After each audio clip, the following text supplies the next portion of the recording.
ತಾಯಿ ಸುಭದ್ರೆಯಲ್ಲಿ ಸಂಧಿಸಾಯಿತು. ಇನ್ನುಳಿದವಳು ನನ್ನ ಮಡದಿ ಉತ್ತರೆ. ಆಕೆ ವೀರವನಿತೆ, ಸಂತೋಷದಿಂದ ಕಳುಹಿಸಿಕೊಡುವಳು.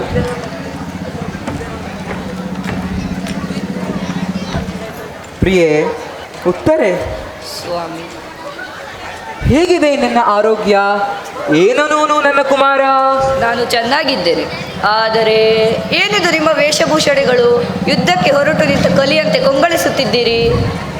ಪ್ರಾಣಕಾಂತೆ, ನಿನ್ನ ಊಹೆ ಸರಿಯಾದದ್ದೇ.